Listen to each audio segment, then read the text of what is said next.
आज Doubtnut app download करें। Doubtnut पर अपने सभी गणित, रसायन विज्ञान, भौतिक विज्ञान और जीव विज्ञान के डाउट्स का करो सफाया। बस प्रश्न की फोटो खींचो, एक ही प्रश्न को क्रॉप करो और तुरंत वीडियो सोल्यूशन पाओ। अभी डाउनलोड करें।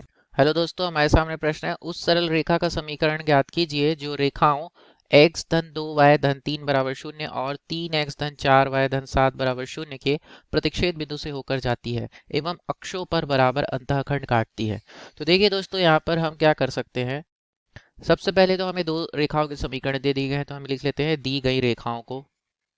दी गई रेखाएं कौन कौन सी हैं? x धन 2y धन 3 बराबर 0। तो x धन 2y बराबर क्या हो जाएगा? ऋण 3, पहला रेखा।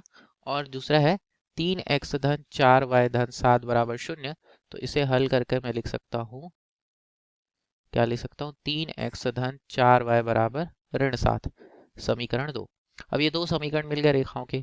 अब हमें देखिए, इसके लिए अब एक हम चित्र बना देते हैं। और चित्र के तो यहाँ पर देखिए, यहाँ पर दो रेखाएं हैं। यहाँ पे कैसे दो रेखाएं हमें दी गई हैं। ये इस प्रकार की रेखाएं होंगी ये। अब इन दो रेखाओं के प्रतिच्छेद बिंदु से, इन दो रेखाओं के प्रतिच्छेद बिंदु, इसे ले लेता हूँ ए बिंदु। तो इसका ए बिंदु से एक अन्य रेखा जाती है, ए बिंदु से अन्य रेखा जाती है जो अक्षों से समान अंतःखंड काटे। तो इस प्रकार की एक अन्य रेखा जा रही है इस बिंदु से, ये हरी रेखा, और ये अक्षों से समान अंतःखंड काटती है। तो इन्हें रेखाओं का नाम दे देते हैं। ये पहली रेखा हो गई, ये दूसरी रेखा, और ये जो तीसरी रेखा है इसका समीकरण हमें निकालना है। बाकी दो रेखाओं का समीकरण हमें दिया हुआ है और हमें यह बोला गया है कि अक्षों से समान अंतःखंड काट रही है। तो हमें इसका समीकरण निकालना है रेखा 3 के लिए। तो देखिए दोस्तों, इसे कैसे हल करेंगे, इसे कैसे हल करेंगे। इसके लिए हम क्या करें, समीकरण 1 व 2 को हल करेंगे, जिससे हम क्या मिल जाएगा, बिंदु ए मिल जाएगा पहले तो सबसे पहले समीकरण 1 व 2 को हल करने के लिए देखिए, विलोपन विधि से हल करें तो समीकरण एक में 3 का गुणा करके घटा देंगे समीकरण 2 से को। तो देखिए, समीकरण 1 में 3 का गुणा करके समीकरण 2, किसे? समीकरण 2 से घटाने पर तो यहाँ पे क्या आ जाएगा? 3, ये भी 3 है। समीकरण 2 में क्या है? 3x धन 4y बराबर ऋण 7। समीकरण में 1 में 3 का गुणा करेंगे, ये हो जाएगा 3x धन 6y बराबर ऋण 9, ये हो जाएगा। अब इन्हाने पर चिन्ह बदलेंगे और 3x से घट जाएगा ऋण 3x से। तो यहाँ पे क्या आएगा? 4 में 6 घटाएंगे तो ये आ जाएगा ऋण 2y बराबर, यहाँ पे कितना आएगा? 2। तो y बराबर कितना होगा? 2 बटा ऋण 2। तो 2 एकम 2, 2 एकम 2। y का मान क्या आएगा? यहाँ पर ऋण में आएगा क्योंकि यहाँ नीचे ऋण है। तो y का मान आ गया ऋण 1। अब y का मान कहाँ रखेंगे? समीकरण 1 में। तो y का मान समीकरण 1 में रखने पर, समीकरण 1 में, तो ये हो जाएगा x धन 2y बराबर ऋण 3। तो x धन 2 गुणा ऋण 1 बराबर ऋण 3। तो कितना हो जाएगा? x ऋण 2 बराबर ऋण 3। पक्षांतर करेंगे तो x बराबर ऋण 3 धन 2 हो जाएगा। तो x का भी मान कितना आ गया? ऋण 1। x और y दोनों का मान आ गया ऋण 1। अब देखिए, यहाँ से हमें क्या मिल जाएगा? बिंदु मिल जाएगा। कौन सा? बिंदु a।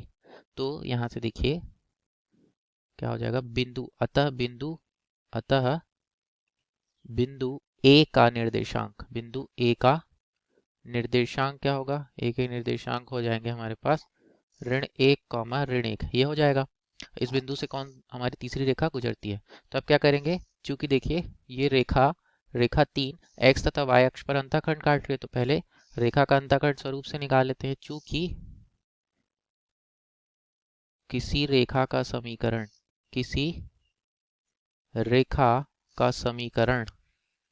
जो अक्षों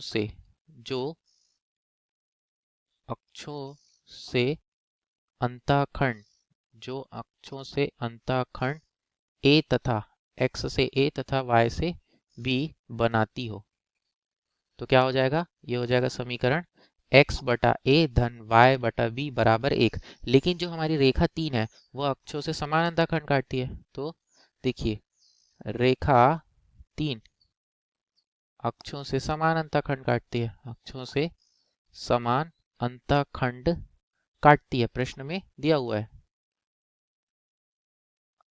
अंतःखंड बनाती है, समान अंतःखंड बनाती है। तो क्या हो जाएगा? a बराबर b, ए और बी दोनों की जगह पे हम क्या रख सकते हैं, ए को ही रख सकते हैं। तो ये हो जाएगा x बटा ए धन y बटा बी के जगह पे ए बराबर 1। तो यहाँ पे हो जाएगा x धन y बटा ए बराबर 1। तो इसे हल करके क्या लिख सकते हैं, x धन y बराबर ए को तरफ दाईं ओर पक्षांतर कर देंगे। ये आ गया समीकरण 3 या रेखा का समीकरण।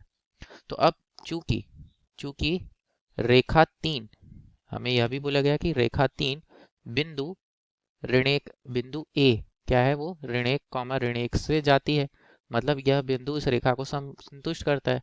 तो यहाँ पे x और y की जगह पे ऋण 1 रख देते हैं। तो ऋण 1 और ये भी क्या हो जाएगा, ऋण 1 बराबर ए, x और y की जगह पे दोनों की जगह पे ऋण 1 रखा तो ये आएगा ऋण 2। तो a का मान कितना मिल गया हमें, ऋण 2।